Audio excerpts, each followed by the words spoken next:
कावा बाजार आणि बॅक जम्प आणि कबड्डी तुम्हाला बघायची आहे, व्लॉग एंड वरी बघा. हॅलो गाईज, वेलकम टू माय दिन रात का व्लॉग. रोडाले पाहून आणि उन्हातला शेका घेऊन आम्ही निघून गेलो कबड्डी खेळासाठी परसुडीले. भैया आपली गाडी आहे ना थोडी हळूहळू चालते आणि इथं आल्यावर येऊन पाहतो तर इथं काम पुरं थंड चालू होतं. संध्याकाळवरी आपल्या शंकर भाऊच्या घरीच थांबून होतो. आम्ही कबड्डी खेळायला आलतो मोरातपूर वालेकडून आणि डीजे वाले चच्चा फक्त गाणे वाजव आणि हेवाली व थेवाली पलटण. फर्स्ट राऊंड लागून गेला आमच्या मंडळवाले संघ आणि इथं आपला तुषार भाऊ म्हणते जय हिंद जय भारत 2 बोट टाकून आणि आमच्या राऊंड निघून गेला फर्स्ट वाला. आणि आपल्याला इथं दुधा मांगली मधले फॉलोवर भेटून गेले, मतलब की चेत्या भाऊचे मित्र भेटून गेले. मॅचेस पुरे रात्रभर कंटिन्यू चालूच होते. आम्ही येऊन गेलो मग साबुदाणा भात खाले जो की इस्तूवर मांडून होता गंजा आणि भात गीत मस्त शिजून गेला होता. मग भैया त्याले पेलवला, मतलब की खिचडीले पेलवला. जेवण झाल्यावर आम्ही येऊन गेलो लाईव्ह शो कबड्डीची पाले. लाईव्ह पाले मजा येते, दाब दुबन फेक फुकच चालू राहते. आणि एक क्यूटीसी परी तिकडे जात होती धावत धावत ग्राउंड कडे, काऊन का तिचे पप्पा ग्राउंडच्या तिकडे होते. आमच्या राऊंड रातचे 2 वाजता लागला आणि हे झोपीतले देव. आणि आमच्या राऊंड लागला होता नागाझरी वाले संघ.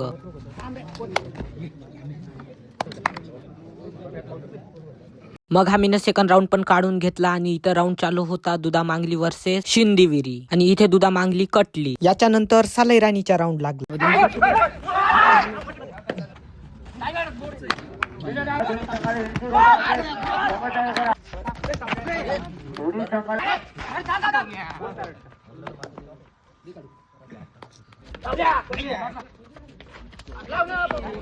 मॅच पुरे धूमधडाक्यात चालू होते आणि इथे आंजीचा मॅच चालू होता.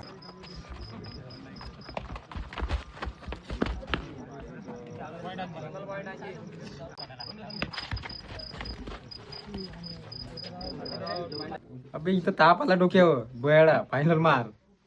शंकर भाऊ म्हणे इथं म्हणे फाइनल मार म्हणे. मग का म्हणन माणूस, सब कुछ तो ऊपर वाले के हाथ में है, हम तो सिर्फ खेलने वाले. आणि हा तियरी मधला राउंड आहे आणि आमचा राउंड होता धुकुड्या वाले संघ. और इस वाले भैया का मैं नाम ही भूल जाता हूँ जब देखो. शंकर दादा आम्ही मांग बसून फक्त मॅच पाहत होत. मग आपले भाऊ बंधू भेटून गेले जे की आपले मित्रच आहे. आणि मॅच आम्ही हारून गेलो आणि आम्ही एका पॉइंट न हारलो ढुकुड्या वाले संघ. गलत हो गया भैया हमारे साथ पूरा. इथे अजून तियरीचा राउंड चालू होता सालई राणी वर्सेस आंजी. स्माइल तो बड़ी अच्छी देते हो भैया तुम तो. इथं पॉइंट साठी भाई कावा बाजार होत होता, काऊन का अंपायर डिसिजन लास्ट डिसिजन म्हणते.